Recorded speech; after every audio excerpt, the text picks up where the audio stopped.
नमस्कार, प्राइमेट 4 देख रहे हैं आप। मैं आपके साथ अनुराग सिंह। प्राइमेट 4 में आज की बड़ी खबरें क्या हैं, सबसे पहले आपको बताते हैं। दिल्ली धमाके के तार सीधे तौर पर अल फलाह यूनिवर्सिटी से जुड़ रहे हैं। तो क्या वाकई अल फलाह यूनिवर्सिटी आतंकियों का गढ़ बन चुका है और वहां से देश के खिलाफ क्या बड़ी साजिश रची जा रही थी, मैं आपको बताऊंगा क्या सामने आया अल फलाह यूनिवर्सिटी को लेकर। बात अगली खबर की, क्या कौम और धर्म के नाम पर ब्रेन वॉश करके जैश ए मोहम्मद ने डॉक्टर्स को मोहरा बनाया और इस काम के लिए अलग अलग डॉक्टर्स को क्या अलग अलग काम दिया गया था, क्या सबके रोल डिफाइन थे, मैं आपको बताऊंगा बुलेटिन में। इसके अलावा क्या आतंकी शाहीन लिट्टे की तरह भारत में जैश की महिला विंग बनाना चाहती थी और वो इसके लिए क्या तैयारी कर रही थी, इसकी भी जानकारी आपको देंगे। और चौथी खबर आपको दिखाएंगे 4 अलग अलग गाड़ियों से क्या करने वाले थे आतंकी और प्रयागराज से दिल्ली तक का क्या था प्लान, ये सारी जानकारी हम आपको देंगे। और शुरुआत में सबसे पहले आपको दिखाते 50 का बाद से खबर है, अल फलाह यूनिवर्सिटी में बम निरोधक दस्ता पहुंचा है। हरियाणा पुलिस की बम डिस्पोजल टीम पहुंच चुकी है। यूनिवर्सिटी में विस्फोटक वाली कारें पार्क की गई थी। पुलिस को शक है कि विस्फोटक छिपाकर रखा हो सकता है। बम स्क्वाड पूरे यूनिवर्सिटी की जांच करेगी। इसी यूनिवर्सिटी को आतंकी डॉक्टर्स ने अपना ठिकाना बनाया था, जिसके बाद यह एक्शन लिया जा रहा है। आज गृह मंत्रालय की बैठक के बाद यह यूनिवर्सिटी रडार पर आ चुकी है। इसके मनी ट्रेल की जांच की जाएगी, इसका फॉरेंसिक ऑडिट किया जाएगा। और अभी का सबसे बड़ा अपडेट ये, यहां पर बम डिस्पोजल स्क्वाड पहुंच चुका है जो कि जांच कर रहा है। हमारे साथ हमारे सहयोगी अल फलाह यूनिवर्सिटी से गौरव जुड़ चुके हैं। गौरव, कुछ देर पहले बम डिस्पोजल स्क्वाड अंदर गया था और क्या जानकारी वहां से मिल रही है? बिल्कुल, देखिए थोड़ी देर पहले हरियाणा पुलिस के बम निरोधक दस्ते की पूरी एक बस और उसके बाद तमाम पुलिस ऑफिशियल्स जो हैं वो पुलिस के जवान अल फलाह यूनिवर्सिटी के कैंपस में अंदर जा चुके हैं। और जिस गाड़ी का जिक्र मैं किया जा रहा है, दरअसल शाहीन सईद के नाम से जो गाड़ी है, ग्रे कलर की ब्रेजा कार जिसका नंबर आखिरी में 9988 है और वो फरीदाबाद में रजिस्टर्ड है, उसको लेकर जांच की जा रही है। और इससे पहले दिल्ली पुलिस की टीम भी जो है वो सुबह यहां आकर जांच कर चुकी है। और चूंकि एहतियातन अब हरियाणा पुलिस और फरीदाबाद पुलिस कम से कम कोई गुंजाइश नहीं रखना चाहती है कि कोई इस तरह की खामी हो जिसके चलते किसी हादसे या धमाके हो सके। यही वजह है कि लगातार यहां पर जांच जो है चल रही है और लगातार पुलिस का आना जाना। लेकिन हरियाणा पुलिस का बम निरोधक दस्ता और काफी बड़ी एक बस में तमाम सारे बम निरोधक दस्ते के जो कर्मचारी हैं, अधिकारी हैं, पुलिस से जुड़े हुए लोग हैं, चूंकि वो अंदर जा चुके हैं तो फिलहाल ये जांच का काम चल रहा है। और आप देखें तो लगातार जो है वो आधिकारिक गाड़ियां यहां से अंदर उनका आना जाना होता रहता है। और आप देखिए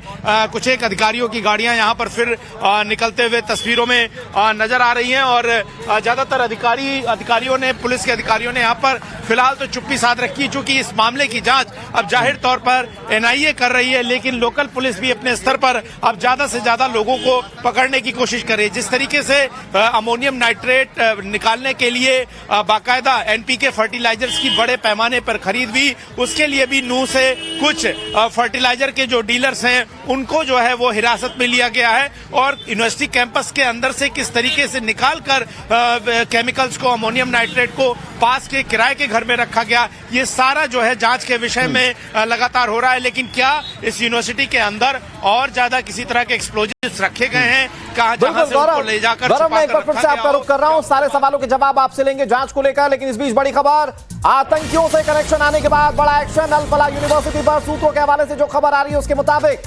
अल फलाह यूनिवर्सिटी का फॉरेंसिक ऑडिट किया जाएगा।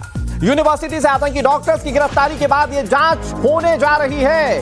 खास बात यह कि डॉक्टर उमर, मुजम्मिल और शाहीन की गिरफ्तारी यहीं से हुई है। इसी यूनिवर्सिटी से डॉक्टर निसार अहमद का भी रिश्ता है और ये डॉक्टर निसार अभी फरार है और इस तक पहुंचने की कोशिश की जा रही है।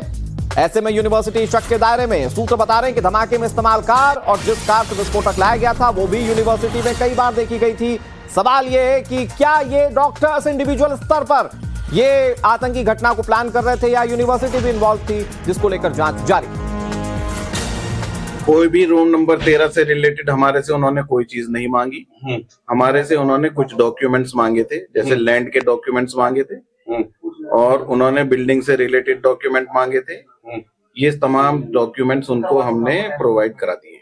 अच्छा, ये जो डॉक्टर मुजम्मिल हैं उसका क्या था आप जानते हैं? उसके बारे में हम कुछ नहीं बता पाएंगे। उसमें आप वाइस चांसलर, वहाँ पर हेड ऑफ यूनिवर्सिटी जो है वो वहाँ पर उनका रिकॉर्ड मेंटेन है। उनके तमाम डॉक्यूमेंट इन्वेस्टिगेटिंग एजेंसीज को सौंप दिए गए।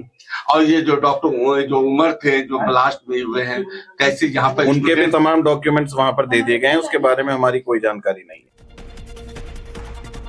बड़ी खबर यह कि अल फलाह की फंडिंग की जांच की जाएगी, जो सूत्र बता रहे यूनिवर्सिटी की मनी ट्रेल की जांच की जाएगी। ED DRI economic offence wing यानी कि ईओडब्ल्यू एक्शन में आ चुके हैं। एनफोर्समेंट डायरेक्टरेट विदेशी फंडिंग की भी जांच करेगी। इकोनॉमिक ऑफेंस विंग गड़बड़ियों की जांच करेगी। DRI directorate of revenue intelligence इस मामले को गहनता से खंगालेगी। इसे यूनिवर्सिटी को यानी कि मतलब आतंकियों को तो पैसे मिल रहे थे, लेकिन यूनिवर्सिटी को फंड कैसे हो रहा था, इसको लेकर तमाम एजेंसीज अब जांच करेंगी। देश की राजधानी दिल्ली से 45 किलोमीटर दूर हरियाणा के फरीदाबाद में धौज में इस वक्त मैं मौजूद हूं। धौज वही केंद्र, वही एपिसेंटर है जहां इस वक्त अल फलाह यूनिवर्सिटी जो है वो बेहद ज्यादा सुर्खियां बटोर रही है। अल फलाह यूनिवर्सिटी एपिसेंटर के रूप में अब निकलकर सामने आई है, क्योंकि इसी यूनिवर्सिटी में पिछले कई सालों से जो तमाम आतंकी जैश ए मोहम्मद से जुड़े हुए थे, जिन्होंने दिल्ली ब्लास्ट को अंजाम दिया, वो न सिर्फ यहां पर प्रोफेसर, असिस्टेंट प्रोफेसरों के पद पर तैनात थे, ये सभी डॉक्टर जो हैं वो यहां से दिल्ली को सीरियल ब्लास्ट से दहलाने की प्लानिंग कर रहे थे। और देश भर में जिस तरीके से इन लोग ये जैश के जो प्लान्स हैं इसे कामयाब करने के लिए तमाम रणनीति में लगे हुए थे। और ये आप मेरे पीछे इस समय बिल्डिंग्स देखेंगे। दरअसल इस वक्त मैं अल फलाह कैंपस के पीछे के एरिया में हूं और यहां से आप देख पाएंगे ये तमाम हॉस्टल्स और ऑफिस की वो बिल्डिंग्स हैं जहां कॉलेज के स्टूडेंट्स रहते हैं, उनके कमरे हैं, उनका कैंपस है, मेस है और बिल्डिंग्स हैं। जो प्रोफेसर्स हैं यानी कि जो काम करने वाले लोग हैं वो भी इन्हीं बिल्डिंग्स में रहते हैं। और लाइन में आप तमाम कैंपस के अंदर मौजूद इन बिल्डिंग्स को देख पाएंगे कि कितनी बड़े एरिया में ये कैंपस जो है वो फैला हुआ है। और पहले 30 एकड़ तक में अल फलाह यूनिवर्सिटी थी, लेकिन अब देखते ही देखते 70 एकड़ में ये कैसे फैल गई। आप देखिए कि जहां मैं मौजूद हूं, ये मेरे दाएं हाथ पर भी किसी का खेत मौजूद है और इन्हीं खेतों को धीरे धीरे खरीदते हुए जो चैरिटेबल ट्रस्ट है उसने लगभग 70 एकड़ का जो एरिया है वो अपने ट्रस्ट के नाम पर लिया और यूनिवर्सिटी को आगे बढ़ाते चले गए। इसीलिए न सिर्फ अब आतंकी गतिविधियों में संलिप्त होने के एंगल से बल्कि अब फाइनेंशियल एंगल से भी ईडी, डीआरआई और ईओडब्ल्यू की टीम जो है वो जांच में जुटी हुई है। गृह मंत्री अमित शाह ने साफ कह दिया है कि अब विदेशी फंडिंग की भी जांच की जाएगी कि 70 एकड़ जमीन खरीदकर कॉलेज कैंपस के नाम या फिर अल फलाह जो ट्रस्ट है उसके नाम पर करने के लिए इतना बड़ा रकम कहां से आ रहा था, ये ट्रस्ट को जो फंड है वो कौन दे रहा था। आप देखिए अल फलाह यूनिवर्सिटी के ठीक बगल में ये मस्जिद भी है जहां अक्सर ये जो तमाम डॉक्टर्स थे, आतंकी थे, वो नमाज पढ़ने के लिए आते थे।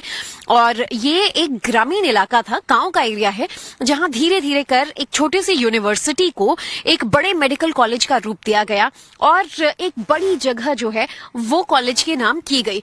और यहाँ का जो एरिया है ये इस वक्त मैं आपको दिखा रही हूँ, सन्नाटा फैला हुआ है और यूनिवर्सिटी के अंदर जो है वो तमाम गाड़ियां वहां पर मौजूद हैं। अगर आप यहाँ से थोड़ा बहुत देख पाएं, क्योंकि दोपहर का वक्त है, धूप काफी ज्यादा है और हम आपको थोड़ी दूरी से कैंपस के पीछे के इलाके से दिखाने की कोशिश कर रहे हैं कि अंदर गाड़ियों के आने जाने का सिलसिला अभी भी जारी है। Haryana police, Delhi police, NIA की टीम और साथ ही अब ईओडब्ल्यू की टीम, एक आईआरएस ऑफिसर जो हैं वो भी अंदर गए हैं, हरियाणा सरकार के ऑफिसर्स अंदर हैं, लगातार जांच कर रहे हैं। तो अल फलाह यूनिवर्सिटी पर आपने डिटेल रिपोर्ट देखी, लेकिन अल फलाह यूनिवर्सिटी इस वक्त सेंटर ऑफ इन्वेस्टिगेशन है, तो इसका बैकग्राउंड क्या है जरा ये समझिए। गिरफ्तार डॉक्टर्स का यूनिवर्सिटी से कनेक्शन सामने आ रहा है।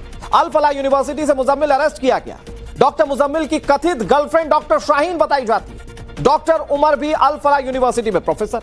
डॉक्टर निसार अहमद का यूनिवर्सिटी से कनेक्शन। डॉक्टर निसार अहमद फिलहाल फरार चल रहा है और इसके लिए जांच लगातार की जा रही है। अल फलाह से पकड़े गए आतंकियों का कश्मीर से भी कनेक्शन। कुल मिलाकर अब तक 8 से ज्यादा डॉक्टर्स की गिरफ्तारी हो चुकी है। अल फलाह यूनिवर्सिटी का इतिहास दागदार रहा है। कश्मीर से बर्खास्त डॉक्टर निसार को यहां नौकरी मिल गई, मतलब एक डॉक्टर एक जगह से निकाला गया तो उसे नौकरी दी अल फलाह ने। 2014 में इसे प्राइवेट यूनिवर्सिटी का दर्जा मिला था। अल फलाह यूनिवर्सिटी को विदेशी फंडिंग का भी शक है और इसको लेकर जांच की जा रही है। और सबसे बड़ा सवाल यही है जो बार बार हम रिपीट कर रहे हैं कि क्या ये जो आतंकी थे या अपने स्तर पर इकट्ठा होकर आतंक का ये पूरा नेक्सस चला रहे थे, या उनके इस आतंकी या टेरर नेक्सस के पीछे यूनिवर्सिटी का भी हाथ है। हमारे साथ हमारी सहयोगी ज्योति जुड़ गई अल फलाह यूनिवर्सिटी से। ज्योति, ये जांच बहुत जरूरी है क्योंकि जितने डॉक्टर्स पकड़े जा रहे हैं अल फलाह से कोई ना कोई कनेक्शन सामने आ रहा है। यहां पर विस्फोटक रखा हुआ था, क्या ऐसा हो सकता है कि यूनिवर्सिटी को पता ना हो? वहां से विस्फोटक जाता है, बगल के एक जगह पर स्टोर कर लिया जाता है, ये सारी जांचों का होना बहुत जरूरी है ताकि यूनिवर्सिटी का रोल पता चल सके। बिल्कुल, देखिए इतनी बड़ी यूनिवर्सिटी है, इतने सालों से संचालित हो रही है अनुराग, और यहाँ पर आप डॉक्टर्स जो हैं उनके लॉकर में से हथियार मिलते हैं, बारूद मिलता है, और ठीक इसके बगल में जो कमरे मौजूद है वहां से तो 3000 किलो एक्सप्लोजिव मिला। और ऐसे में ये जो 8 डॉक्टर्स गिरफ्तार हुए, 8 का कनेक्शन अल-फलाह से है। अब चाहे ट्रस्ट कितना भी कह ले कि सिर्फ प्रोफेशनल रिश्ता है, निसार अहमद जिसकी आप बात कर रहे थे अनुराग, जम्मू कश्मीर में इसे इसकी नौकरी से निकाल दिया गया था, बर्खास्त कर दिया गया था खुद एलजी मनोज सिन्हा द्वारा। क्यों? क्योंकि वो एंटी नेशनल एक्टिविटीज में इन्वॉल्व था, उसका ट्रैक रिकॉर्ड यानी कि पहले से ही दागदार था, और वहां से उसे आतंकी गतिविधियों में संलिप्त होने की वजह से, कोई छोटे मोटे आरोप में नहीं, और उसे यहां नौकरी दे दी जाती है। क्यों उसका ट्रैक रिकॉर्ड चेक नहीं किया गया? अल-फलाह में क्या इतना सेफ हेवन हो गया था उन लोगों के लिए आना, रोजगार पाना, लाखों की सैलरी पर शानदार जिंदगी जीना, और साथ ही यहाँ पर उन सीक्रेट स्पेसेस में बैठकर मीटिंग्स करना? यानी कि निश्चित तौर पर अब यूनिवर्सिटी का रोल जो है वो सवालों में है। और अनुराग, कोई ऐसा 5 मिनट नहीं जिसमें अंदर कोई जांच एजेंसी की गाड़ी ना जा रही हो, ऑफिसर्स, और जांच बहुत जरूरी है, इस यूनिवर्सिटी का रोल पता होना बहुत जरूरी है। और सवाल ये कि ऐसी कितनी यूनिवर्सिटीज, अल-फलाह के बाद सवालों के घेरे में एक और यूनिवर्सिटी आ गई है। लखनऊ की इंटीग्रल यूनिवर्सिटी एजेंसीज के निशाने पर है। एटीएस ने 65 कश्मीरी छात्रों की रिपोर्ट मांगी है। इंटीग्रल में एसोसिएट प्रोफेसर था शाहीन का भाई परवीन।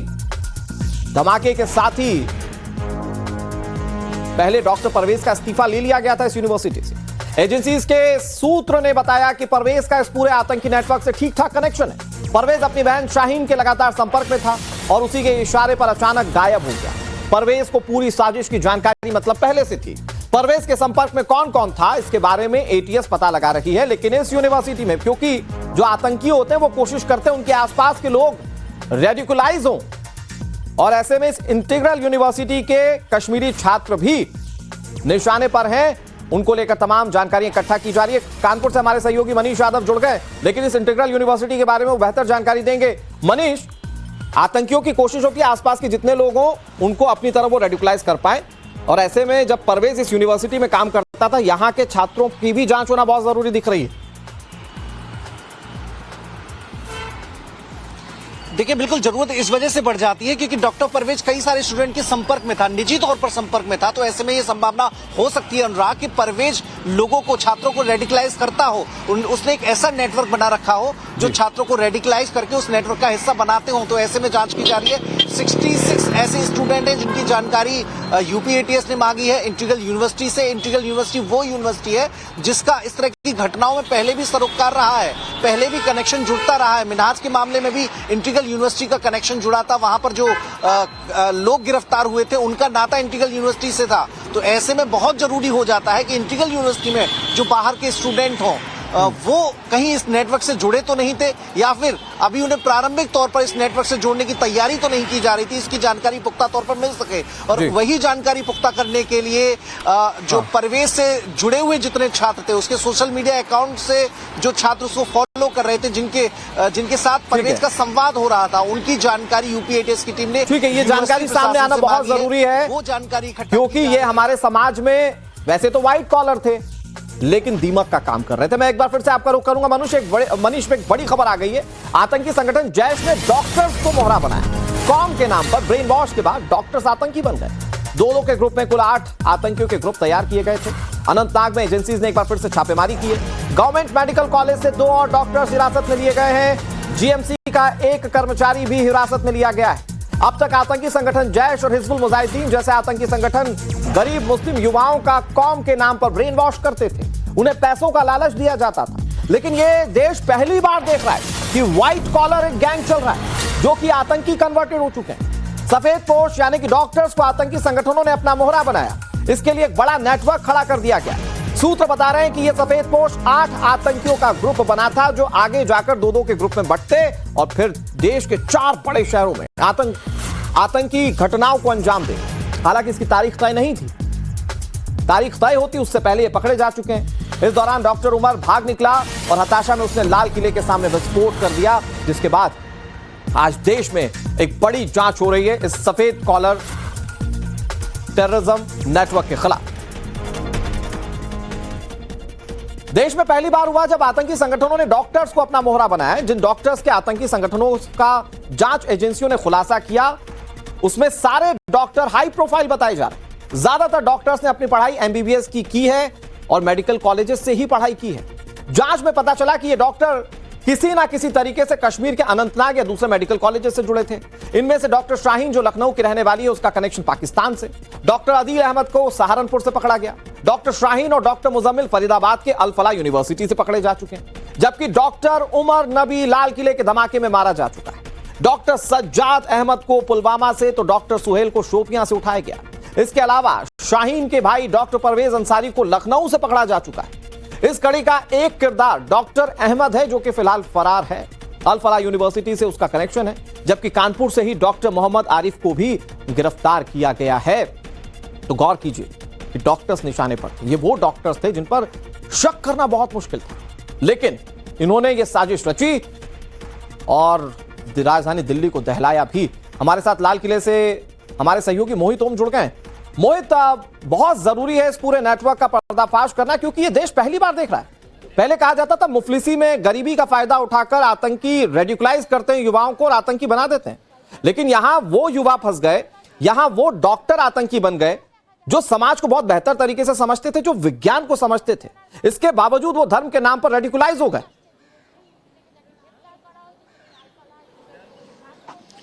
बिल्कुल, देखिए, डॉक्टर्स को कहा जाता है कि वो भगवान है, उनको भगवान का दर्जा दिया जाता है, लेकिन ये भगवान नहीं, ये तो भक्षक हैं जो देश को दीमक की तरह खा रहे हैं। क्योंकि जब जो डॉक्टर्स बनते हैं, इनके ऊपर एक बड़ा इन्वेस्टमेंट होता है। मोहित, आप जानकारी आपसे लेंगे। एक बड़ी खबर आ गई है, लाल इको स्पोर्ट कार लेकर टीम निकल गई है। फरीदाबाद से कल बरामद हुई थी ये संदिग्ध कार। ये एक्सक्लूसिव तस्वीर आपके सामने, ये इको स्पोर्ट्स कार की तस्वीर आप देख रहे हैं। ये एक्सक्लूसिव तस्वीरें, यहां पर एफएसएल की टीम पहुंची थी। इसके अलावा जो संबंधित जांच टीमें थी वो पहुंची थी, जांच की गई और अब इसे लेकर पास के थाने ले जाया जा रहा है। संभवतः वहां पर इसे रखा जाएगा। बताया जा रहा है कि इसके जरिए विस्फोटकों की ढुलाई की गई थी। ये उमर के नाम पर रजिस्टर्ड कार है और बताया जा रहा है कि नूह से इसी कार के जरिए, हालांकि शुरुआती जानकारी अभी इसके पुख्ता होने में वक्त है, लेकिन बताया जाता है कि इसी कार के जरिए विस्फोटक लाए गए थे और फिर उसके बाद उमर तो वो i20 कार लेकर चला गया था, लेकिन इसके साथ एक और सहयोगी था उमर का, जो इस कार को यहां लेकर पहुंचा। जांच टीम को इस कार के बारे में पता चला, इसे इन्वेस्टिगेट किया गया और फरीदाबाद के इस गांव में ये कार खड़ी मिली। इसके बाद जांच टीमों ने इस पर जांच की और अब इसे पास के थाने में संभवतः ले जाया जा रहा है। ये एक्सक्लूसिव तस्वीरें हम आपको दिखा रहे हैं और 4 कारें बताई जाती हैं। ये 4 कारें तैयार की जा रही थी। आप देखिए पीछे डॉक्टर वाला वो टैग भी लगा हुआ। डॉक्टर मतलब जिंदगी बचाने वाला, डॉक्टर मतलब कलयुग का भगवान, लेकिन ये डॉक्टर जान लेने वाले थे, ये डॉक्टर डेथ थे। और यहां पर ये कार लेकर जा रही है जांच टीम। इसको संभवतः वहां के पास के थाने में ले जाकर रखा जाएगा। हमारे साथ हमारे सहयोगी गौरव जुड़े हुए हैं। गौरव, क्या अपडेट जांच को लेकर? दिन भर इस कार को लेकर जांच की जाती रही, लेकिन फिलहाल इसे ले जाया जा रहा है यहां से, क्या जानकारी आपके पास? बिल्कुल, देखिए, ये जो इको स्पोर्ट कार थी, सबसे पहले दिल्ली पुलिस को ये सूचना मिली थी कि i20 कार के साथ एक इको स्पोर्ट कार भी जो है वो देखी गई। उसके बाद उस कार को तलाशना शुरू हुआ और उस कार के नंबर के जरिए जब कार की सघन तलाशी की गई तो ये गाड़ी ये अल फलाह यूनिवर्सिटी से मात्र 12 किलोमीटर दूर एक गांव में मिली, जहां पर इसे खड़ा किया गया था। शाम को ये गाड़ी जब्त होने के बाद वहां पर जो है वो एनएसजी की बॉम्ब डिस्पोजल स्क्वाड जो है हरियाणा पुलिस के साथ पहुंचती और उसके बाद इस गाड़ी का जो जांच है एक्सप्लोजिव सब्सटेंसेस को लेकर वो सघन जांच शुरू होती है। आज सुबह तकरीबन 9:15 बजे 12 घंटे से ज्यादा के वक्त लेकर एनएसजी के बॉम्ब डिस्पोजल स्क्वाड उसमें से एविडेंसेज और सैंपल्स लेकर वहां से रवाना हो जाता है। उसके बाद सीएफएसएल की टीम इस पूरी गाड़ी की फिंगरप्रिंट और बाकी फॉरेंसिक एविडेंसेस के लिए जांच करती है और उसके बाद अब इस गाड़ी से काम भर के पर्याप्त सैंपल्स लेने के बाद इसे पास के थाने में संभवतः भेज दिया जाएगा। तो तकरीबन आप देखें तो 20 से 22 घंटे इस इको स्पोर्ट कार को जो है वो खंगाला गया है, लेकिन सवाल ये है कि क्या ये वो गाड़ी है जिसके जरिए ट्रांसपोर्टेशन एक्सप्लोजिव सब्सटेंस का किया गया? बिल्कुल, क्या ये सारी जानकारी गौरव इकट्ठा की जा रही है। बहुत जल्दी से मोहित का रुख कर लेते हैं, लाल किले से हमारे साथ मौजूद हैं, वो ब्लास्ट वाले स्पॉट से हमारे साथ जुड़े हुए। मोहित, सवाल सबसे ज्यादा इंपॉर्टेंट ये कि भाई पहले तो मुफलिसी वाले युवाओं को निशाना बनाया जाता था, कौम के नाम पर भड़काया जाता था, लेकिन यहां तो विज्ञान पढ़ने वाले डॉक्टर फंस गए कौम के नाम पर।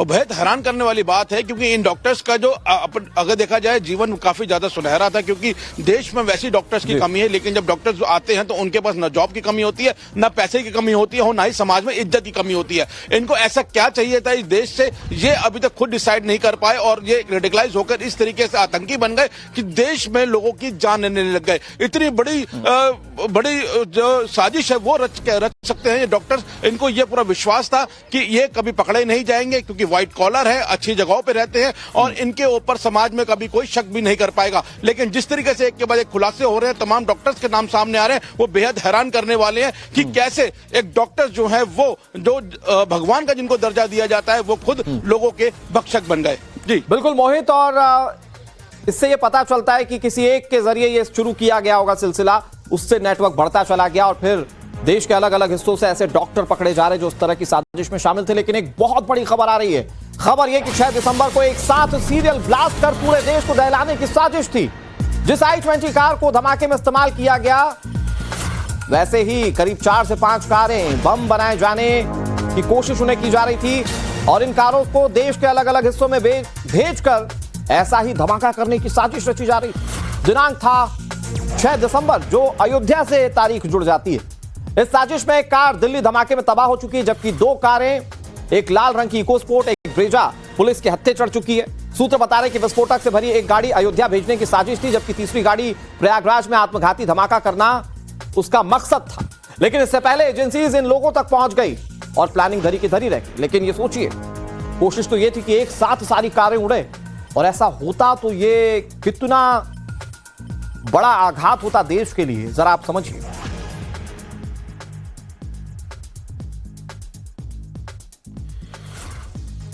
और जो इन्वेस्टिगेशन की जा रही है जांच एजेंसीज की ओर से, इस पर सबसे ऑथेंटिक जानकारी टाइम्स नाम नवभारत आप तक पहुंचा रहा है। हमारे सहयोगी आप तक जानकारी पहुंचा रहे, गौरव जुड़े हुए, मनीष जुड़े हुए हैं और हमारे साथ मोहित जुड़े हुए हैं। मोहित, मैं जल्दी से आपसे यह समझने की कोशिश करता हूं, 6 तारीख को निशाना बनाया गया था, 6 तारीख को देश के अलग अलग शहरों में एक साथ कार ब्लास्ट करने की योजना थी।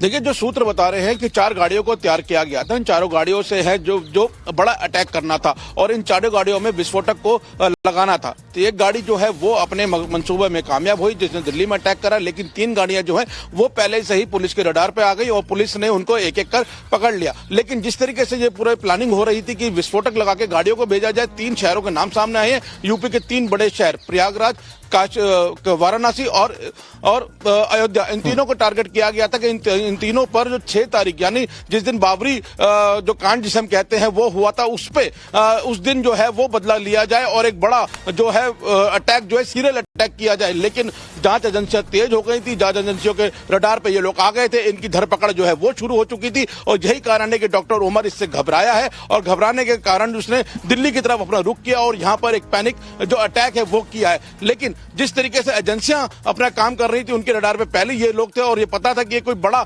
हादसा, बड़ा अटैक जो है वो प्लान कर रहे हैं। लेकिन अब जैसे जैसे पर्दे खुल रही हैं, बेहद हैरान करने वाली है कि किस तरीके से 3 बड़े शहरों को ये टारगेट करना चाहते थे और इन गाड़ियों के जरिए वहां पे बड़ा विस्फोट करना चाहते थे। जी ठीक है मोहित, आपका रुख करेंगे, मनीष भी हमारे साथ जुड़े हुए। इस बीच जांच एजेंसीज ने दिल्ली धमाकों को लेकर एक बहुत बड़ी बात सामने रखी है। सूत्र बता रहे हैं आतंकी डॉक्टर्स का सिंडिकेट धमाकों के लिए कोड वर्ड का इस्तेमाल कर रहा था। आतंकी डॉक्टर एनपीके कोड वर्ड का इस्तेमाल कर रहे थे। इसका मतलब है नाइट्रोजन, फास्फोरस और पोटेशियम। भाई डॉक्टर हैं तो केमिकल का अच्छा खासा नॉलेज इनके पास था। इस बीच खुलासा यह भी कि डॉक्टर से आतंकी बने इन लोगों ने मेवात के नूह से अमोनियम नाइट्रेट बनाने के लिए फर्टिलाइजर खरीदा था, जिसके बाद दिल्ली पुलिस की सेल ने मेवात में छापेमारी की। गिरफ्तार डॉक्टर मुजम्मिल की निशानदेही पर मेवात के उन दुकानदारों की पहचान की जा रही है जिन लोगों के यहां से फर्टिलाइजर खरीदा गया था। यानी कि जांच का दायरा भी यहां और बढ़ता हुआ और एक एक सुराग इकट्ठे किए जा रहे हैं। जहां से केमिकल्स खरीदे गए थे, फर्टिलाइजर्स खरीदे गए थे, उन दुकानों को भी अब रडार पर रखा गया है और संभवतः यह ढूंढने की कोशिश की जा रही है कि कहीं जानबूझकर समझकर तो किसी ने यह फर्टिलाइजर इन आतंकियों के हाथ में नहीं भेजे। जहां से फर्टिलाइजर खरीदा गया वहां टाइम्स नाम नवभारत की टीम पहुंची। मेवात के नूह से अमोनियम नाइट्रेट बनाने के लिए फर्टिलाइजर खरीदा गया था। फिलहाल इस दुकान को सीज कर दिया गया है और दुकानदार से पूछताछ की जा रही है। सवाल वही कि क्या दुकानदार ने जानबूझकर बेचा था या उसे पता ही नहीं था कि आतंकी खरीद रहे हैं। नूह पहुंचा था और नूह से इसको जो है वो लेके आया था। प्रधान जी हमारे साथ हैं, एक बार हम बात करेंगे। प्रधान जी, किसकी दुकान है ये और इनको क्या हिरासत में लिया गया है अभी? नहीं, इनको कोई हिरासत में नहीं लिया गया। ये हमारे लाला हैं एक डब्बू, वो बड़े अच्छे परिवार से हैं, उनके पास एजेंसी की वो लाइसेंस है इनके। यहाँ मेवात में अक्सर बाड़ियाँ बोई जाती हैं, बाड़ियों में जो स्प्रे वगैरह होते हैं, कुछ फर्टिलाइज वगैरह सर इस तरह का कोई उनसे ले गया है, और वो भी कोई एक बार में नहीं ले गया। जमींदार आते हैं ले जाते हैं, तो उनकी कोई जैसे मैंने सुना है कि वे मार्का 2-3 इनकी जो मार्का है उसके इस तरह का वहाँ कोई मिला है, तो उसमें पूछताछ के लिए गए, उठा के किसी ना ले गए, उन्हें बुलाए गए, वो वहाँ चले गए। बाकी के लाला जी हमारे बढ़िया आदमी हैं, उनका किसी से ना कोई संबंध है, ना कोई तार है, और ना यहाँ हमारे मेवात में से कुछ है।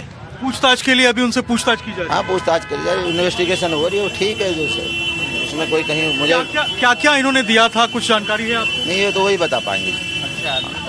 बहुत अच्छा आदमी है, धार्मिक प्रवृत्ति का आदमी है। कितने साल से यहाँ पे दुकान चल रही है? काफी दिन से, मैं यहाँ 20 साल से तो उनको जानता हूँ। यहाँ दुकान काम है उनका, उनके पास कई एजेंसी हैं, सीमेंट की एजेंसी भी है उनके पास, और खाद की एजेंसी भी है, दवाइयों को लाइसेंस वगैरह। ये बताया जा रहा है यहाँ मुजम्मिल आया था लाल रंग की सारी निराधार बात है, कुछ नहीं है। आपको लिखता कि लाल रंग की को स्पोर्ट कार? नहीं, यहाँ कोई नहीं, ना लाल रंग की आई, ना नीले रंग की आई। यहाँ तो कोई इकट्ठा भी नहीं ले गया उनसे, एक 2 पैकेट ले जाते हैं, कोई 10 दिन में, 20 दिन महीना में ले जाते हैं। मैं भी ले जाता हूँ, आप भी ले जा सकते हो, दुकानदार का क्या कसूर है इसमें? अभी लेकिन जांच चल रही है, आप कहेंगे कि जांच में पूरा सहयोग करना चाहिए? जांच में पहले ये लाला जी जो हमारे समझदार हैं पूरा सहयोग कर रहे हैं, और सहयोग भी देंगे, और मुझे पूरी उम्मीद है कहीं भी उनका 1% भी उनका कहीं दोष ना पाएगा, वो निर्दोष है। अच्छा, आप लोग भी यहीं के रहने वाले हैं? सारे इधर के रहने वाले। अभी आप लोगों ने यहाँ पे लाल रंग की इको स्पोर्ट कार देखी? नहीं, कभी कोई गाड़ी नहीं देखी तरह से, इस तरह की कोई बात नहीं है। लेकिन जो गाड़ी जो जिसको दिखा रहे हैं वो गाड़ी यहाँ कभी ना आई। हर एक पहलू को बहुत गहनता से खंगाला जा रहा है दर्शकों, लेकिन जो डॉक्टर उमर, आतंकी उमर, वहां पर आतंक के लिए निकला था, ब्लास्ट के लिए निकला था, उसने दिल्ली के कई एरियाज को, बड़े एरियाज को कैसे सेंसिटिव जोन में तब्दील कर दिया था, मैं आपको दिखाता हूं। देखिए, फैज इलाही मस्जिद, ये वो मस्जिद है जहां पर जो उमर था वो पहुंचा था, और फैज इलाही मस्जिद से वो सीधे गया था लाल किला। लेकिन उसके जद में कौन कौन से इलाके हो सकते थे? देखिए, सुप्रीम कोर्ट यहां से महज 4.3 किलोमीटर की दूरी पर था। इसके अलावा कनॉट प्लेस बहुत सेंसिटिव, बहुत अच्छी खासी भीड़ होती है, 2.6 किलोमीटर की दूरी पर। नई दिल्ली रेलवे स्टेशन, देश का सबसे व्यस्ततम, सबसे बड़ा रेलवे स्टेशन, 2.5 किलोमीटर की दूरी पर। पुरानी दिल्ली रेलवे स्टेशन 3.4 किलोमीटर की दूरी पर। चावड़ी बाजार, गाड़ी जाती नहीं यहां पर, लेकिन फिर भी अगर उसके आतंकी मंसूबे थे तो यहां अगर वो टारगेट करता तो ये मात्र 1.3 किलोमीटर की दूरी पर, सबसे करीब वही था। उसके अलावा लाल किला, जहां पर एट द एंड ब्लास्ट किया उसने, जहां ये फैज इलाही मस्जिद से निकलकर वो पहुंचा, वो लाल किला था, जिसके मेट्रो के गेट नंबर 1 के सामने उसने उस कार को रखा और ब्लास्ट किया। वो मात्र 2.4 किलोमीटर की दूरी पर था। आईएसबीटी का इलाका मात्र 6 किलोमीटर। मतलब आप देखिए, मोटा मोटी तौर पर दिल्ली के ये वो बड़े इलाके हैं जहां पर लोगों की तादाद अच्छी खासी है, जहां पर हाई प्रोफाइल मार्केट्स हैं, जहां पर लोग देखने या घूमने फिरने के लिए भी जाते हैं। ये कैसे सेंसिटिव जोन में आ गए थे जब आतंकी यहां था? आप इससे समझिए, कोई भी 6 किलोमीटर से ज्यादा दूरी पर नहीं था। इस बीच एक और बड़ी खबर आपको बता दें, डॉक्टर शाहीन को लेकर एक बड़ी बात सामने आ रही। सूत्र बता रहे हैं शाहीन हार्डकोर रेडिकलाइज थी, एक बार तुर्की जा चुकी थी, तुर्की की यात्रा कर चुकी थी, एलटीटीई की तरह जैश की महिला विंग ये खड़ी करना चाहती थी। शाहीन आतंकी मसूद अजहर के परिवार से इसका कनेक्शन था। मसूद अजहर की भतीजे की पत्नी आफिरा बीबी और शाहीन के बीच आपसी संपर्क था। इतना ही नहीं, अभी तक जांच में यह पता चला कि शाहीन ही वो मुख्य साजिश करता है जो पूरे आतंकी चेन में कॉमन थी, यानी कि सभी डॉक्टर से इसके कनेक्शंस थे। यहां तक कि उसके भाई परवेज का भी इसने ब्रेन वॉश किया। और जैसा कि मैंने पहले कहा ना कि आतंकी की कोशिश होती है उसके आसपास वाले पहले रेडिकुलाइज हो जाए, इन्होंने अपने भाई को ही रेडिकुलाइज कर दिया, उसे भी आतंक के रास्ते पर वो ले आई थी। 1 महीने पहले शाहीन कानपुर गई थी, वहां से आरिफ से शाहीन की मुलाकात हुई। अब डॉक्टर आरिफ से भी पूछताछ हो रही है। इसके अलावा शाहीन का भाई डॉक्टर परवेज कानपुर गया था और मेडिकल कॉलेज के पास इन तीनों की मुलाकात हुई थी। उत्तर प्रदेश एटीएस की टीम यहां से एक लैपटॉप, मोबाइल फोन अपने कब्जे में ले चुकी है। कुछ मेल और सोशल मीडिया प्लेटफॉर्म्स की चैटिंग भी संदिग्ध पाई गई है और कोशिश ये की जा रही है कि हर एक एंगल को अच्छे तरीके से गहनता से खंगाला जाए। मनीष हमारे साथ जुड़ गए। मनीष, ये शाहीन के बारे में जो सबसे इंपॉर्टेंट चीज है वो ये कि हर डॉक्टर से इसका लिंक है, जैश ए मोहम्मद से भी इसका लिंक है, और बाकी जो तमाम दूसरे वांटेड लोग हैं उनसे भी इसका लिंक है। मतलब ये एक ऐसी कड़ी है जो शायद सारे प्लान्स को डिकोड कर सकती है। देखिए बिल्कुल इसके पीछे वजह भी है, क्योंकि वो हेड थी महिला विंग की और उसकी जिम्मेदारी थी महिलाओं की इसमें भर्ती करना, और इसके लिए लगातार वो देश विदेश के दौरे कर रही थी। लखनऊ आ रही थी, कानपुर जा रही थी, सहारनपुर जाने की खबर है, फरीदाबाद में वो रह रही थी, दिल्ली में लगातार वो मेडिकल सेमिनार में हिस्सा लेती थी। तो उसकी कोशिश ये थी कि महिलाओं को, जो समझदार महिलाएं हैं जो रेडिकलाइज हो सकती हैं, उनको अपने नेटवर्क का हिस्सा बनाया जाए। और ये जो साजिश 6 दिसंबर को रची जा रही थी, इसमें उन महिलाओं की क्या भूमिका होनी थी ये शाहीन बेहतर तरीके से जानती है, और पूछताछ में यूपी एटीएस और बाकी एजेंसी को उसने बताया भी होगा। तो शाहीन एक मजबूत पिलर की तरह इस नेटवर्क में काम कर रही थी। ये पिलर लखनऊ में भी कोऑर्डिनेट कर रहा था, और उस कोऑर्डिनेशन का हिस्सा परवेज भी था। आरिफ जो कि कानपुर में शाहीन से जुड़ा हुआ था, वो भी शाहीन और परवेज के जानने वाले लोगों से सीधे संपर्क में भी था। तो एक जो पूरी चेन बनी हुई है उसमें आरिफ की भूमिका भी सामने आई है, और शाहीन की बड़ी और मजबूत भूमिका है कि वो लगातार सभी लोगों के बीच कोऑर्डिनेशन का काम कर रही थी। सोशल मीडिया के जरिए बातचीत हुआ करती थी, मेल एक ही मेल आईडी से सारे लोग देखा करते थे, और जब सारे लोग पढ़ लेते थे तो आखिरी में उसको डिलीट कर देता था। तो सोशल मीडिया को अपनी यानी कि सारी तस्वीरों को बिल्कुल क्लियर किया जा रहा है। और ये शाहीन जिसका आफिरा बीबी के साथ कनेक्शन था, डॉक्टर्स के साथ कनेक्शन था, जैश के साथ कनेक्शन था, इस कड़ी को बहुत गहनता से इन्वेस्टिगेट कर रही है जांच टीम। इस बीच एक बड़ी खबर बता दें अपने दर्शकों को, दिल्ली में जिस i20 कार का धमाके में इस्तेमाल किया गया था, जांच एजेंसीज उसके रूट्स को खंगाल रही। जांच एजेंसीज को आतंकी डॉक्टर उमर नबी के 2 सीसीटीवी फुटेजेस मिले। एक में डॉक्टर उमर तुर्कमान गेट के पास एक मस्जिद के बाहर दिख रहा है। जांच में पता चला कि उमर आत्मघाती हमले से पहले मस्जिद में भी गया था। दिल्ली के कनॉट प्लेस में i20 कार सीसीटीवी कैमरे में कैद हुई थी। कनॉट प्लेस के आउटर सर्कल का इलाका पता चला कि यहां चक्कर काटने के बाद विस्फोटक से भरी गाड़ी ये आसिफ अली रोड पर पहले पहुंचा, वहां मस्जिद में गया। अब क्या किया उसने, किससे मुलाकात की, ये बहुत बड़े सवाल। लेकिन फिर इसके बाद वो चला गया लाल किले की ओर। उसने वहां पर कार पार्किंग में इसे तकरीबन 3 घंटे तक रखा, और उसके बाद अचानक से ब्लास्ट हुआ है। हमारे साथ गौरव जुड़े हुए हैं। गौरव, ये दिल्ली के हर एक सीसीटीवी फुटेज को खंगाला जा रहा है, जहां से भी जो लिंक मिल रहे हैं उसको वीडियो फुटेज के तौर पर इकट्ठा करके इन्वेस्टिगेट किया जा रहा है। ये जांच एजेंसीज यहां पर क्या पता करने की कोशिश कर रही है? देखिए बहुत ज़रूरी है, क्योंकि इसमें इसको इस तरह से समझा जा सकता है कि जाहिर तौर पर किसी को किसी मामले में आरोपी अगर बनाया गया है, लेकिन इस मामले में आगे के अन्य आरोपियों को सजा देने के लिए भी इस तरह की इन्वेस्टिगेशन जरूरी है। आपको बता दें कि दिल्ली के कोतवाली थाने में जो एफआईआर दर्ज हुई है उसमें बीएनएसएस के सेक्शन के अलावा एक्सप्लोजिव सब्सटेंस एक्ट और यूएपीए के एक्ट के तहत मुकदमा दर्ज हुआ है। लेकिन जब मामला कोर्ट में जाएगा तो जाहिर तौर पर पुलिस इस बात को कोरिलेट कर लेना चाहती है एक मिनट कि जब ये गाड़ी अपने ओरिजिन से चली और जब धमाका हुआ 6:52 पर लाल किले के बाद, इस दौरान लगातार उमर ही साथ में था, उमर उस गाड़ी में ही मौजूद था, और उमर के साथ अगर कोई अन्य लोग भी साथ में कहीं मिले हो तो इन सीसीटीवी के जरिए पता लग सकता है। क्योंकि अभी तक ये साफ नहीं हो पाया है कि क्या एक उमर लगातार इस पूरे इलाके में अकेले ही घूम रहा था, साथ में उसे कोई और भी मिला, अन्य लोगों का भी सहयोग था। सबसे बड़ी बात कि जो विस्फोट हुआ वो डेटोनेट कैसे हुआ,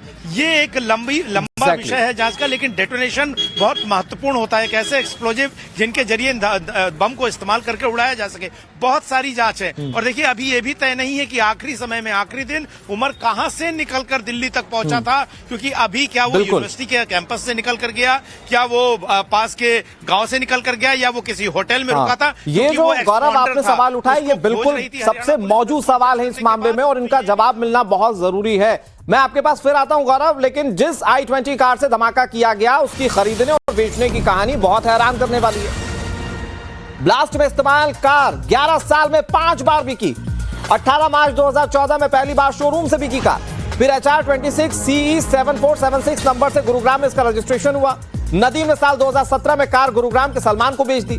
सलमान ने कार को अपने नाम से ट्रांसफर कराया, फिर उसके बाद होते होते यह आतंकी घटना में शामिल हो। इन सब के बीच खबर यह आ रही है कि सिम बेचने वालों के यहां भी जम्मू कश्मीर में छापेमारी तेज हो गई है। सुरक्षा एजेंसी दुकानों पर लगातार छापेमारी कर रही हैं। दुकानदारों से सिम खरीदने वालों के रिकॉर्ड लिए जा रहे हैं। सिम खरीदने वालों को फोन करके पुलिस जानकारी इकट्ठा कर रही है। जांच की जा रही है ताकि ये पता चल सके फर्जी तरीके से कौन सिम खरीद रहा था और कौन आतंकी घटनाओं में इसका इस्तेमाल कर रहा था। जरा ये रिपोर्ट आप देखिए। जम्मू कश्मीर पुलिस पूरी तरीके से हाई अलर्ट मोड पर है। दिल्ली में हुए ब्लास्ट के बाद किस तरीके से जम्मू कश्मीर पुलिस की तरफ से लगातार दबिश डाली जा रही है। वहीं आपको बता दें कि जम्मू पुलिस की तरफ से स्पेशल ड्राइव जो है वो यहां पर शुरू की गई है। आप देख सकते हैं कि किस तरीके से खुद मौके पर जो एसपी है रूरल वो यहां पर पहुंचे हैं। सिम वेंडर्स की हर एक दुकान में यहां पे लगातार वेरिफिकेशन जो है वो यहां पर की जा रही है और लगातार पूछताछ जो है वो इनसे की जा रही है। कहीं आपने किसी को गलत तरीके से सिम तो नहीं बेची। ये देखिए किस तरीके से जो रजिस्टर है वो यहां पर देखी जा रही है। इस बीच दुखद खबर यह कि ब्लास्ट में मरने वालों की संख्या 13 हो चुकी है। दिल्ली में आतंकी हमले का कनेक्शन जम्मू कश्मीर से भी जुड़ा, क्योंकि टेरर मॉड्यूल के संदिग्ध आतंकी डॉक्टर अदील, मुजम्मिल और ब्लास्ट के दौरान कार में बैठा डॉक्टर उमर, तीनों ही जम्मू कश्मीर से आते हैं। इन सबके बीच मुख्यमंत्री उमर अब्दुल्ला का बड़ा बयान सामने आया। उमर अब्दुल्ला कह रहे हैं कि जम्मू कश्मीर का हर बाशिंदा आतंकी नहीं है, इससे हर कश्मीरी को जोड़ा जाना ठीक नहीं। जम्मू कश्मीर का हर बाशिंदा आतंकवादी नहीं है। जब हम हर जम्मू कश्मीर के बाशिंदे को और बिलखसूस हर कश्मीरी मुसलमान को एक ही नजरिए से देखना शुरू करते हैं और ये तासुर देना शुरू करते हैं कि हर कश्मीरी मुसलमान जो है वो आतंकवादी है, तो फिर बहुत मुश्किल होता है। जो लोग इस हादसे के लिए कसूरवार हैं उन्हें पकड़ के सख्त से सख्त सजा मिलनी चाहिए, लेकिन जो बेगुनाह लोग हैं उन्हें इससे बाहर रखना होगा। ये कहां पे लिखा हुआ है कि पढ़े लिखे लोग जो हैं वो इन चीजों में नहीं पड़ते। उमर अब्दुल्ला ने क्या कहा आपने सुन लिया, लेकिन कांग्रेस पवन खेड़ा सर्वदलीय बैठक की मांग कर रहे हैं। तुरंत सुनिए क्या कह रहे हैं कांग्रेस के लोग। हम यह भी मांग करते हैं कि प्रधानमंत्री की अध्यक्षता में एक सर्वदलीय बैठक तुरंत बुलाई जाए। देश की राजधानी पर हमला हुआ है। प्रधानमंत्री की प्राथमिकताएं हो सकती हैं भूटान रही हों, अब तो वापस आ भी गए हैं। अब बिना विलंब के एक all party meeting under the chairmanship of the prime minister, ये रिपीट मैं इसलिए कर रहा हूं इंग्लिश में भी हिंदी में भी, ताकि उनको ये बात समझ में आए प्रधानमंत्री जी को, कि ऑल पार्टी मीटिंग बुलाना और घमंड इतना कि आप उसमें खुद ना आए, ये अच्छी बात नहीं है, क्योंकि देश की सुरक्षा से जुड़ा हुआ मामला है और गंभीर मामला है। इसलिए हमारी ये मांग है कि प्रधानमंत्री अपनी अध्यक्षता में एक सर्वदलीय बैठक बुलाए, ऑल पार्टी मीटिंग बुलाए। हमने यह भी मांग की है कि जो संसद का सत्र होने वाला है उसको थोड़ा एडवांस कर दें, प्रीपोन कर दें, थोड़ा जल्दी इसको बुलाएं, क्योंकि ये एक गंभीर चुनौती है देश के सामने।